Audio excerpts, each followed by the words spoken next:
Hey guys, welcome back to another episode of Get Corporate Ready.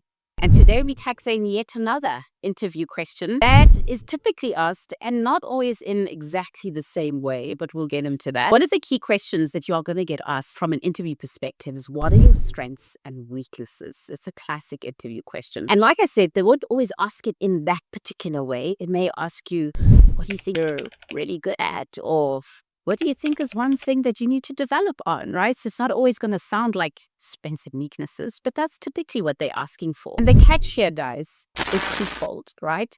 Because if you answer this question too vaguely, you risk sounding quite unprepared for it, right?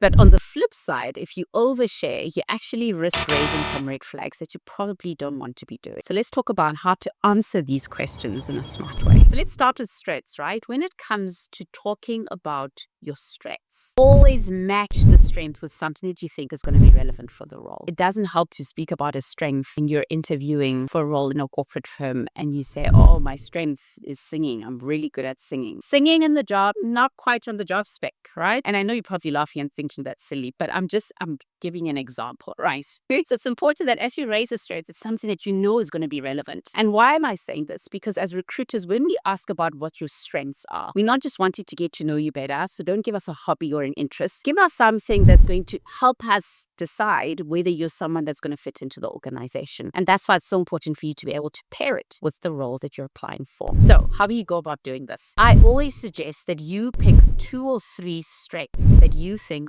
are relevant for the organization. And one of the biggest ways for you to understand what the organization is looking for, as I always say in my sessions that I run, is that, you need to have done your research on the organization. You need to have read up on the website. You need to have actually understood who are they, what are they looking for, right? And there's a document, the job spec, that you need to be going through in order to understand what that particular job entails. And that's how you start figuring out, oh, these are the qualities they're looking for. Oh, these are the skill sets they're looking for. So now when they ask you, what are your strengths? You can speak to something that you know is going to be familiar to the organization. So say, for instance, be able to say, one of my key strengths is having strong research and analytical skills, right? A lot of organizations want that because a lot of times when you are in a junior role, you're going to be doing the research, you're going to be analyzing stuff, right? So that's why it's relevant for a lot of junior type roles. So it's important that you're picking things like that, but also not just picking a strength, but being able to ensure that the strength that you pick is something that you can back up. So if you say you've had strong research and analytical skills, be able to say, I was able to hone in these skills when I was in this particular activity at school, and we got this particular award for it. So be able to back up the skill that you're saying that you have. Don't just pick a skill that you can speak to. Then you can say, this is how I developed that particular skill. Another skill that I think is always important for young people as well is the ability to work under pressure. So if that's something that you know is a strength of yours, be able to say that, right? So another strength of mine is the ability to work under pressure. And the way in which I was able to hone this skill in was really like during my final year at varsity, I was juggling academics, balancing studies, and I had these additional leadership roles. And I managed to really do so well in all of those different levels. And it's really back to the point that my ability to work under pressure really has gotten me through some tough situations. Now, why is that important for any organization? We want young people that are going to come into an organization that are going to ensure that as they have 2, 3 different tasks that they're able to do, they are able to self-manage. They're not waiting for the organization to organize a wellness event for them to de-stress. They need to be able to do that themselves. So as you give examples, remember from a recruiter's perspective, we're listening into things that we know we're going to need you to be able to do as you start the role. So those are just some examples, guys, of how you pick a strength that is going to be relevant to the organization, but ensuring that as you say the strength, you are backing it up with how you've developed it, where you got that skill set from.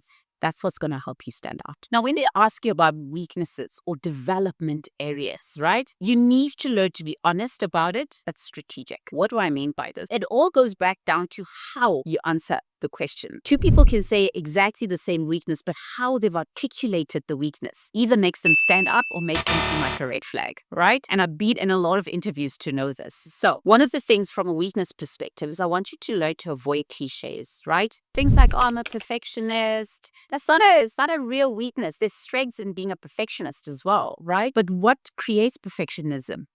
That's what you need to ask yourself. Sometimes perfectionism is created because you struggle to delegate. You prefer working alone as opposed to in a team. There could be lots of things that create a level of perfectionism in who you are. That could be the weakness. So the word perfectionist is not the weakness, but what's creating that habit could be a weakness, right? So I want you to avoid using cliche words and to really dig deep when you are thinking about what is my weakness, what is a development area, right? And choose something that's real, that you feel like you are working on, you're conscious of, and you're improving on. Why do I say that? One thing that we as recruiters look for when we ask these types of questions is a level of self-awareness. We are wanting to see, does this person know their blind spots? Does this person understand what they need to work on? Do they know that if they've got a weakness, they actually need to be doing something about it? That's the whole basis of the question and why we ask it, right? So when you pick something that's a weakness of yours, something that you're struggling with, one of the biggest things that you need to do as you're finishing off answering your weakness is by being able to demonstrate and show that you are improving it. What are you doing to improve it? Because that's what we care about. There's no point you just telling me your weakness and ending it there, because it means that when you come to the organization and you're not good at something, you're just going to be like, well, I'm not good at that thing, clearly. So the self-awareness has to kick in to say, yes, I'm not good at this. I'm working on this. This is how I'm working on it, right? So that's how you start to do that. So an example that you could use, right, is that, my weakness or my development area is that I struggle to delegate tasks. When I'm in a team setting, I like to do tasks independently. I like to be in control of the narrative of what we are delivering, even in team settings. But I have noticed that this robs other people of also being able to feel like they contributed to the task. So one thing I'm definitely working on is ensuring that I'm contributing my part as well as possible, but I'm also learning to trust that the team will also pull their weight and the team members will also pull their weight, and also just focusing more on overall contribution. So can you see how the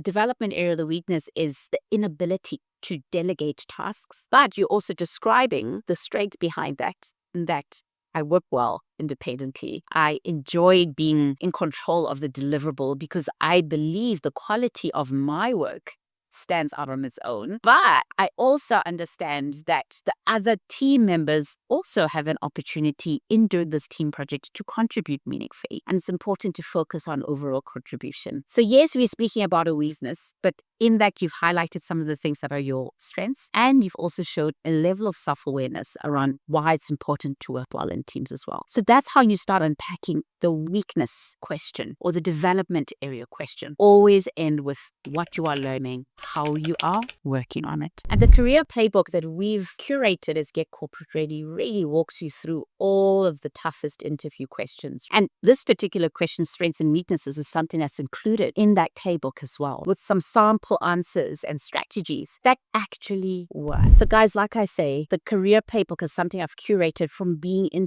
thousands and thousands of interviews over a 14-15 year career. And these are strategies that have worked time and time again for a lot of students that have landed top jobs in top organizations. And I've been on the back end of it. And not just from my experience. Remember, a lot of times as recruiters, when we are sitting in interviews, we're sitting with senior managers, we're sitting with executives, there's panel interviews. I'm not just speaking about what I prefer seeing in an interview, but I've been in the discussions once someone has left. And I know what senior people are looking for. What are the things that do well? What are the things that don't do well, right? So for those of you that are still struggling with your interviews in terms of how to answer it, how to ensure that you are including the right things and leaving off the things that should be left off, the career playbook is your answer. So don't just prepare, get corporate ready. The link is in the description below. Make sure that you're getting yourself a copy and also joining and being part of the greater Get Corporate Ready community. Now, a lot of you, when you get to the weakness part, are always asking me the one question around what is a deal breaker? Like, what is one weakness never to articulate in an interview, right? So I'm keen to hear what your thoughts are. So make sure that you're commenting below and telling me what is the one weakness that you are terrified to say to someone or to say in an interview. And myself or the team will get back to you on how you can go about saying that or whether not to say it at all. So let me know, guys, if there's that one weakness that you actually never want to say. What is it? Put it in the comments, and hopefully we can help you in terms of curating how to answer it better. So lastly, as we close off this video, guys, and we're speaking about strengths and weaknesses, it's so important that you maintain a balance, right? Strengths should reassure the team or the interviewers that you're ready to tackle this next challenge, that you're ready to take on this new role. Whereas your weaknesses should show growth, right? So your weakness should show growth, should show self-awareness, should show that it doesn't matter what you throw at me, even if it's something I'm not good at, I'm self-aware enough to ensure that I get better at it, to ensure that I'm thinking broader than just myself, right? That's how you balance that out. So that's how you start reassure the interviewers that, oh, okay, this person will manage. Like, even if we throw something at them that they're not good at, they'll do something about it. So that is how you ensure as you practice. And guys, you don't practice this in the interview. You are going to ensure before you get to the interview that you've practiced. Ask yourself, what are my strengths? Practice what you're going to say. What are the 2 or 3 skill sets or strengths that you're going to mention and how you're going to back it up? When they ask about my weakness, practice it, right? And that's what's going to help you build that confidence and ensure that as you speak to a strength and a weakness, it balances out and makes you feel like a well-rounded person that people actually want to hire. Now, as I've said, if you're wanting more interview frameworks, and not just interview frameworks, right? There's interview, CV, personal branding frameworks. But for this purpose of this particular video, the interview stuff is a lot. So go into the Career Playbook. The link is in the description. As I've already said, it's going to be covered in that particular space. And it's designed, guys, for you in mind, right? It has the graduates, it has young professionals helping you master every stage of the hiring process. So make sure that you're heading in there, getting as much as you can out of it, and continuing to learn and grow throughout the journey. Wishing you all the best for your next interview, and I hope that you smash